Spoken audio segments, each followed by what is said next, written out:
Today at ET Infra's fireside conversation for ET Infra Rail Show, we're joined by Mr. Varghese, which is the HR head. He's literally heading the HR's Alstom's India's HR responsibilities and sort of spearheading and strategizing the HR recourse and policies of Alstom India. So it's a very good opportunity to have this conversation with him. And thank you, Mr. Varghese, taking out your time and then engaging with us. It's been really pleasure to have you with us. And thank you, Dave, for inviting me for this fireside chat. Thank you. Right. I will just straight off head off because we have come off from a very difficult period. The COVID is behind us, but it was a very difficult 2-year period, if I may say so. It's things are certainly starting to normalize. But for an really hardcore engineering company like yours, who are into locomotives and everything else, how does this period really panned out? Because from an HR point of view, other sectors sort of conform to the work from home and they sort of adjusted around it. But for an engineering company, it's not really easier said than done to do everything from work from home format. So how did Alstom, particularly its India operation, did navigate through this challenge? Dave, every crisis is also an opportunity for really trying out something different, and human ingenuity also always comes to the forefront. I would say that the entire COVID crisis taught all of us a lot of things on the personal side and also on the professional side. The beauty one was we came together as a team, every employee in Alstom. When there was a complete lockdown, our blue collars, our engineers, everybody stayed at home. We used the opportunity to train people. We have a fantastic learning platform, Alstom University, and a lot of courses, including blue collars, because today everyone's connected on the mobile. So this was a good opportunity to develop people. People continue to work from home, took the extra effort to ensure that work went on. And when the factories reopened and the project sites, when the lockdown was lifted, we ensured that all our employees were protected. So in some of our sites, the employees were living in the factory. We provided guest houses, quarantine facilities, food, took care of them completely because work had to go on and we had to deliver projects on time to the government. And we are very proud of the fact that, one, we never laid off a single employee during the crisis. All employees were retained. And two, we hire, a lot of young engineers. And while we had to delay the joining of the young engineers in 2021, in the first wave, I had personally a call in different batches of all the young engineers, assured them that they will join us. We delayed normally we take them on board in July, but we moved about August and September. And they're happily with us now. Would you also be able to, share in terms of the productivity levels? I'm quite sure now things are much more streamlined. But are you seeing, not just for Alstom, but the other engineering companies in these sectors as well? How's the, human resource productivity level? Has it now sort of balanced out to what it was in the pre-COVID period? Absolutely. I think, I would say that the productivity has increased. One, I think all of us were tired of working from home. We are social creatures. We need to interact. We need to have those coffee side discussions to understand the gossip and network. So people were happy to come back. Most people were happy to come back to work. We are following a hybrid model today. We continue to follow it. That's, I think, the future of work, of a hybrid model. Not in industrial sites, of course, but at least in the offices and the engineering centers. So people look forward to coming, they're interacting, they're coming back, more energized, and we've seen an increase in productivity. Okay. When you talk about productivity, and especially when you talk about human resource in a country like India, we are a very diverse, set of people. We are a diverse country, and I'm quite sure when it comes to your employee base and engineers and everyone else, it would also a very, diverse culture. If you could briefly outline, Alstom's India's in terms of its diversity profile among its employees and engineers, and how do you sort of, navigate through that? Because you are an engineering company, You will have to have the best of talent. It will be a very diverse sort of group of people. And how much the best sort of productivity could you derive from this diverse set of people? How does Alstom India go about it? So in terms of diversity, I would say one, of course, is gender diversity. Is the first, it's right top of agenda of every company. Engineering, it's not very easy. True. In the last 6 years, we have moved from 12% in terms of gender diversity to today, we are proud to say that we are about 18%. Our target for this year, March financial year, is about 19% by March 24. And by March 25, we are the target for India is about 25% in terms of gender diversity. We are very confident that we will achieve those numbers. I think March 24 itself, we will be upward of 21%. That's my forecast for this year. So the second initiative on diversity was in terms of differentially abled. So we 3-4 years back we started. We had one employee was differentially able. Today we have about 16 employees. Many of them in the engineering, in the industrial sites, in roles like supply chain or procurement, and some of them, of course, in our offices. And that continues. As you rightly said, we are an engineering company, so getting differentially able and engineering is a difficult combination. But we are looking forward to such employees. The third, which I am personally very happy about, is traditionally I think a lot of us companies are very focused of hiring from in and around where you're headquartered. About 3 years back, we said, let's go to the Northeast. And today we have been hiring from the North seats, all the 7 states. We do a pool campus, so the NITs from there. And we are proud to say that we have young engineers from Ladakh all the way to Kanyakumari, and of course from Gujarat to Arunachal Pradesh. And that continues. The fourth initiative of diversity is veterans.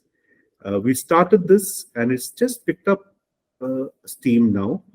So this by March 20 till date from November of last year, we have hired about 6 veterans.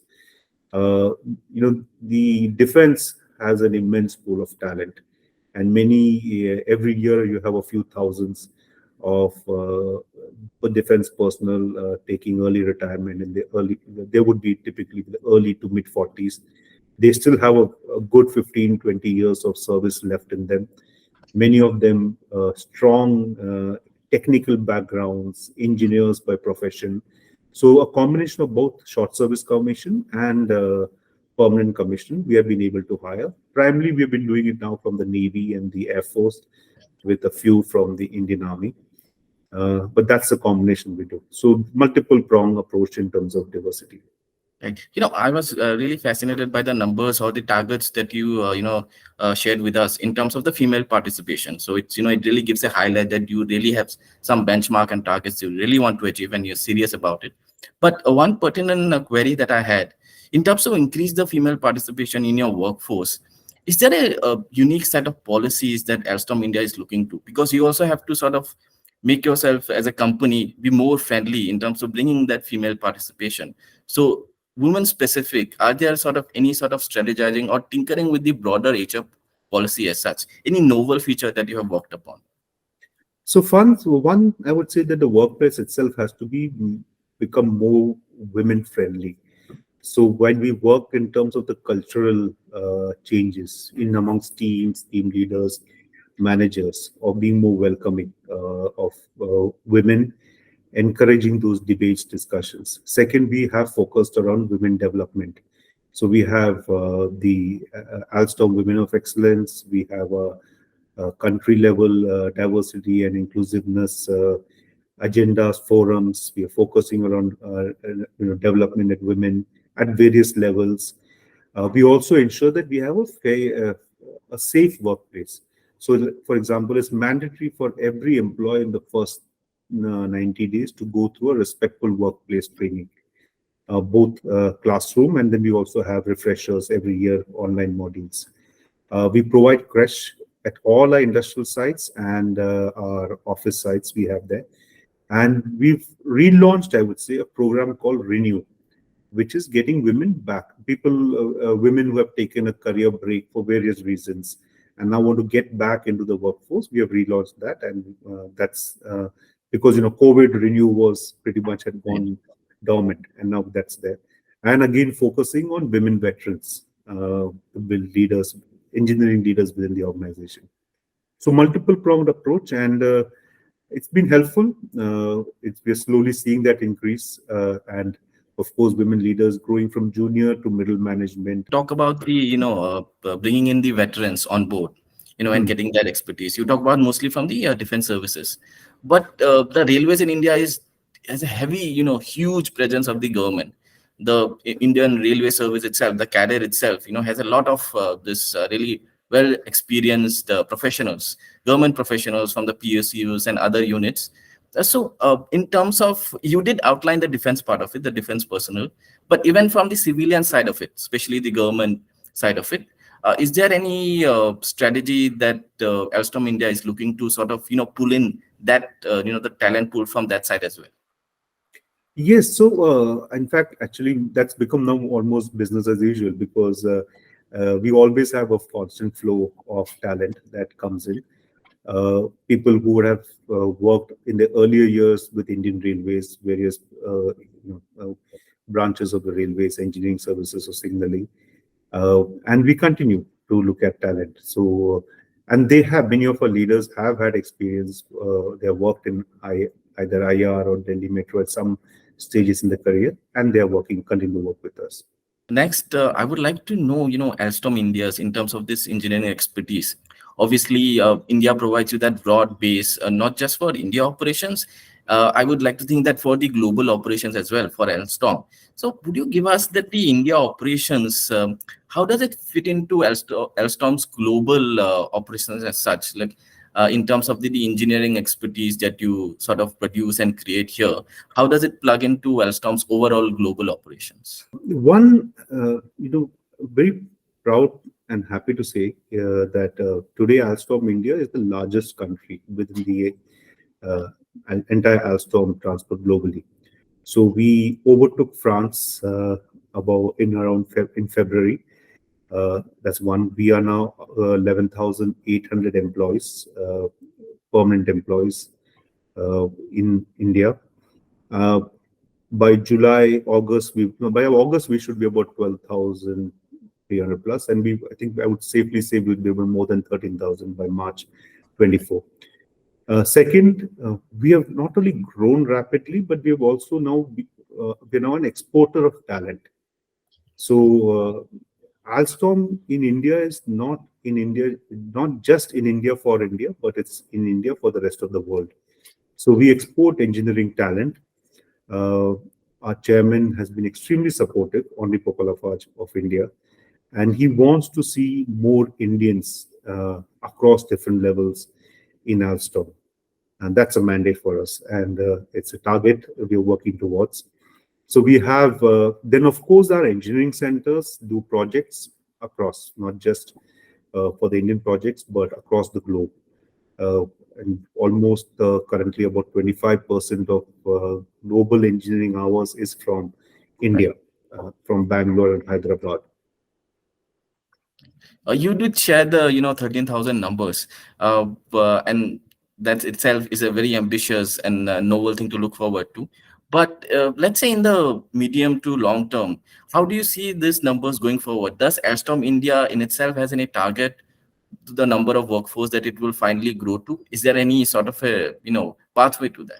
So of course, it depends on the number of projects across the world that we win and in India. So as we get new projects, our headcount will of course increase according to that. So we don't have any specific target, and we will continue to build hiring talent, to continue to hire talent across, and of course export talent. And this is across all levels, right? From the senior most leaders, we have a number of our senior leaders today in headquarters and doing global roles. We have global roles being done out of India by leaders across all levels. And of course, we have the shared services, whether it's the IT or as we call it, digital transformation, or the finance shared services, procurement, supply chain, all of this. Right. But I think, from a journalist point of view, if I could also share my views, as the infrastructure, build up really gather space in this country and the other parts of the world as well, post the COVID, that the investment rush that needs to be given.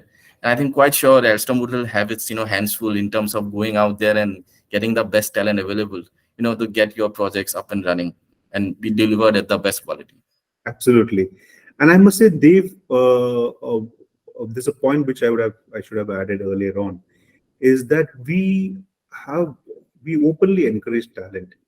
So one of the programs which I'm very proud of is the our blue collars. We encourage our blue collars to go in for higher education. Right. So those who have done an ITI, we encourage them. So we support them, partially finance their higher education. So many of them do from ITI to diploma to the part-time engineering courses. And then once they clear their engineering, they move into managerial and executive roles across. So that's also one way of building talent, because they have worked hands-on in the product.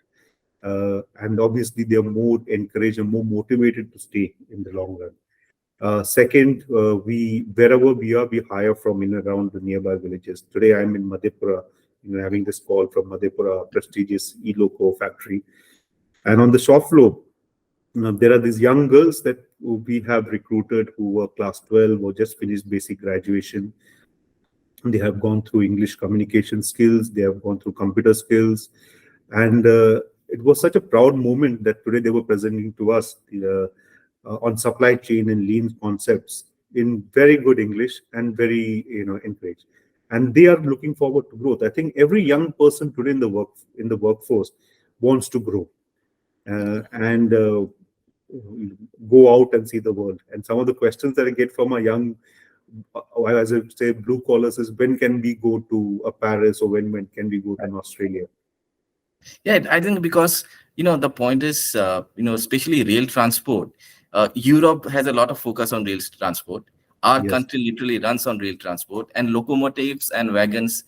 I mean, they're really fascinating to visually to look at. So I think that's why I think we Indians also tend to have a fascination for that. Absolutely. And we have a lot of our young people today. It's an industry which has, in a sense, is now really coming into its own.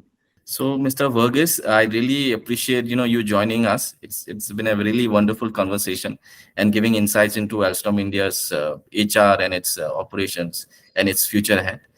It was really pleasure, and thanks again for joining us. Thank you once again for Dave. It was a very interesting conversation. Hope to see you sometime soon. Take care.